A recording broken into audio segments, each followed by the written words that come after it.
America's most cherished rights, the freedom of religion, the freedom of speech, freedom of the press, all of those have their roots in Great Britain, but in Britain itself, those rights are dying out.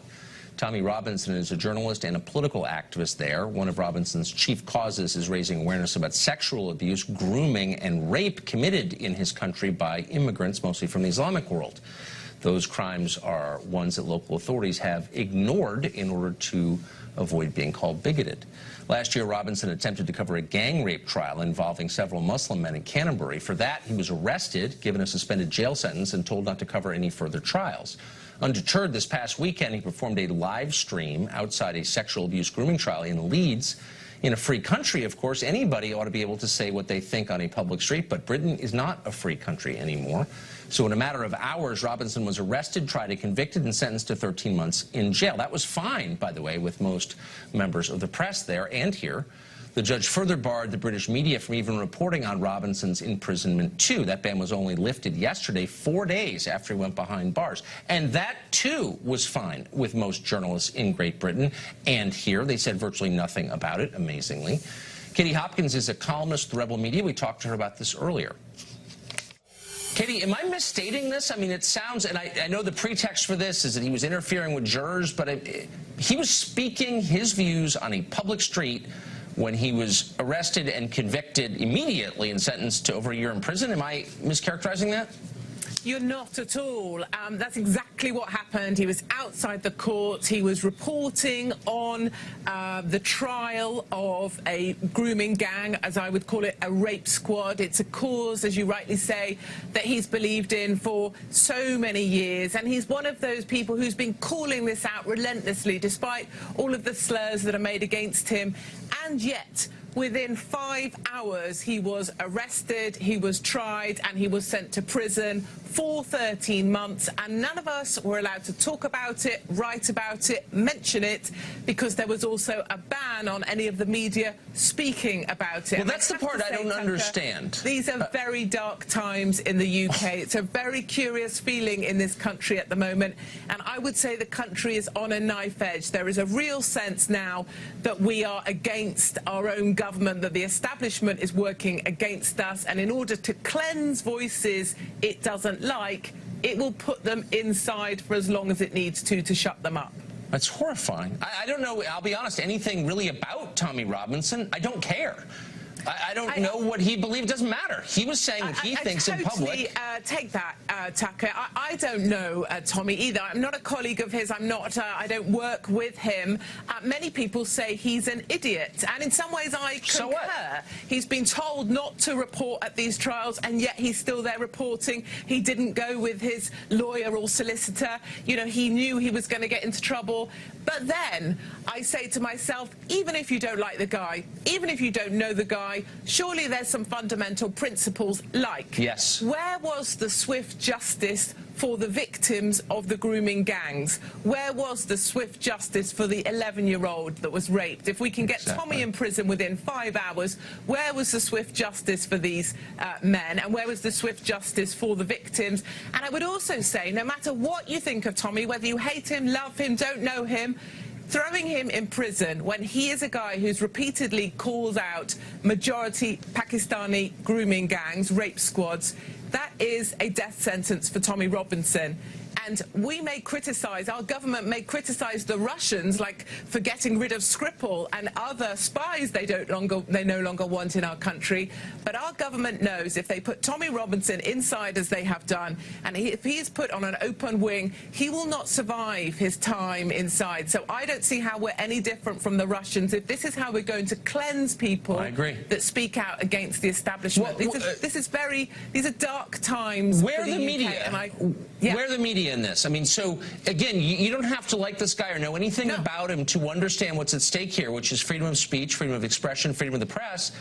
Why would media outlets in Great Britain go along with this gag order? Why didn't they just defy it? Go ahead and arrest us all. If this isn't a civil rights issue, then what is a civil rights issue?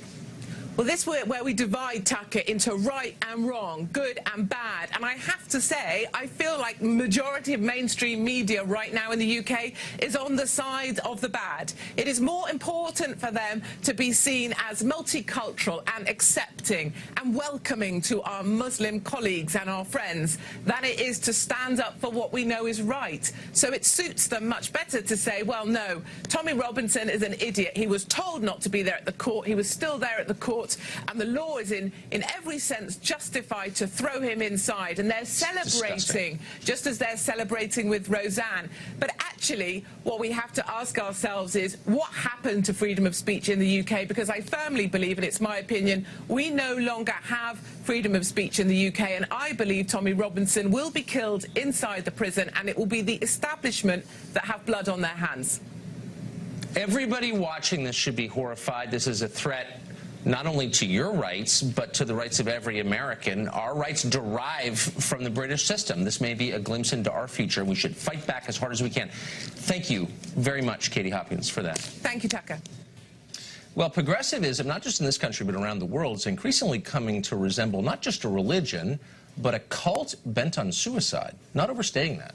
In Europe, billionaire George Soros recently said that European countries ought to cope with migrant crises, the ones that he helped encourage, by keeping their borders open to new arrivals and then taking on tens of billions of dollars in new debt, as if they don't have enough, to fund aid to developing countries. Meanwhile, in Oakland, California, the First Congregational Church is urging its members not to call the police ever, no matter what the problem is, for the stated purpose of protecting non-whites in the congregation from police violence. Nigel Farage once led the UK Independence Party, and he joins us now. Nigel, thanks for coming on. I wanted to ask you about this because you have an international perspective, and I don't think these trends are just American. I mean, I think these impulses are sort of shared by a lot of the people in charge of the world, the West. Yeah. And one of the driving impulses seems to be masochism or the desire to destroy our civilization, even suicidal in some cases. But the idea that you're not allowed to defend yourself seems to undergird a lot of what we're seeing. Have you noticed this? Yes, not just yourself, but in fact the whole shape of society. I mean, George Soros' Open Society Foundation, which he, of course, has poured billions of dollars into. I mean, this is the biggest political campaigning organization in the world.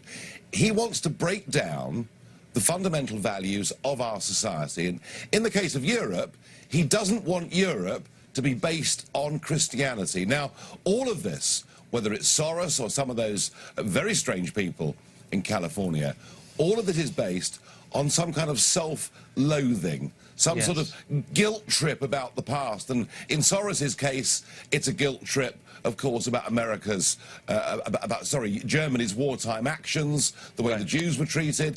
In America, in many cases, it's how the Native Indians were treated. It's all based on guilt, but it's not based on reality. I have to say, in the case of Soros, the bosses in Brussels will be furious with his timing.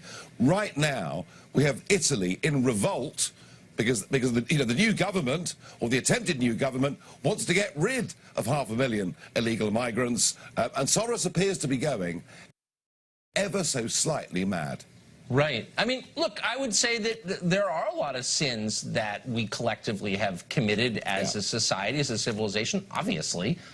But I sort of wonder, can we continue if those sins so shake our faith in ourselves that we refuse to defend ourselves? I mean, the church in Oakland that we described in the intro is encouraging its members not to call police even when they feel they need the police. I mean, if that's not a suicidal impulse, what is it?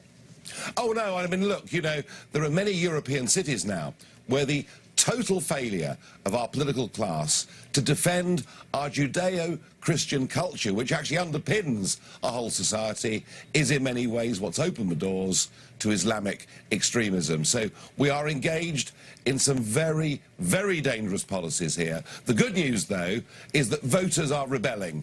Brexit, Trump, the recent Italian elections, the victory of Viktor Orban in Hungary, you know, whatever these people say, ordinary people, real people, you know, those that pay their taxes, obey the law, and go to work, they want none of this. I wonder why the Eastern Europeans don't seem quite as guilty as the West. Is it because they suffered for so long under the Soviets? Oh, look, they suffered in many cases under Nazism and, of course, under the Soviets. You know, Right. it's not until That's right. 1990, Tucker, that these countries were actually free Western democracies. And they do. I think it's important to realise that the church plays a much bigger role in society in Poland and Hungary than That's it does right. in France and Germany. That's really smart. Nigel Farage, thank you. Good to see you.